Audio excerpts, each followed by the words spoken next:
Hanna Mount Harriet National Park Haina khangnaramba adu Manipur Parvat National Park Haina maming Onduna Andaman and Nicobar Islands leingak yamna ningthina shemgatpadagi malem lamkoiba kayagi Pukning huningai oiba mapham ama oina leihouri. All Manipur Working Journalists Union Amjuna Sinduna Chatkiba Nupi Paumi Singi oiba Andaman and Nicobar Islands khongchata Manipur Parvat National Park ki pibam adu thengnarakibani. Andaman and Nicobar Administration ki Department of Environment and Forest na yamna ningthina semgatuna thamliba park asi Chauragna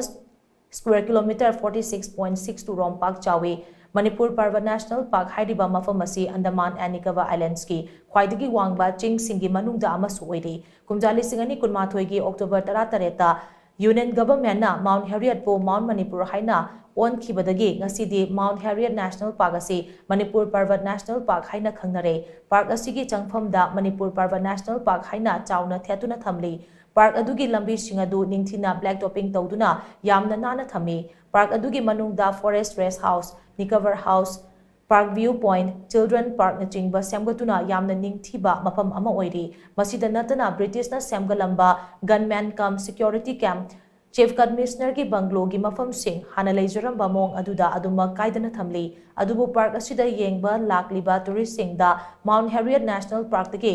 Manipur Parvat National Park haina Ming on kibagi matang amadi Mount Manipur gi maramda tourist sing khanghanaba khonabagi mawang matawdi khongchat aduna thengnarakide hiram asigi matangda Manipur leingakna Andaman and Nicobar Administration da ningthina khanghanba ama changi ningsingba yabadi kumjali singamaga chanipan marifutara mathoi gi Anglo Manipur warda British na Manipur gi iningthau Maharaj Kulachandra amadi leibak ningba athoba kunithoi rom haidiba mafam asida political prisoner oina thamduna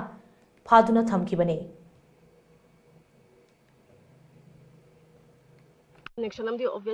soy namdi pausani akogi ipaipu leirambaki adagi state sakadana thuna semgape gadi khapani abdi adum lakini praja singum lakani swaina amal lei haita de dum lakini ba koi machagi dum history je khadi dum pamje ko history je yokhachbagi da dum kanbanina adum sangar ne khap thuna sembe ni ba sidai sida mi atopana laabasu ekoi manipur gi ningthau Maharaj Kulachandra leiramba mafam ne hairagadi magi oiba saktam gumba oiragasu sida khilhaningi haijaningi ado masi ekhoigi Manipur government dasu masigi damakta khongthang ama lakhathaningi ai wakhandadi hairiba mafam asi yamna preserve oina yamna yam phajamna chaksinna adagi park amaga loina naga semga chawga pirame masigi damaktadi khoi union government and bjp khoi tawo Manipur government gi mafam dasu amjugi maiketegi thagatchaba phongdukchari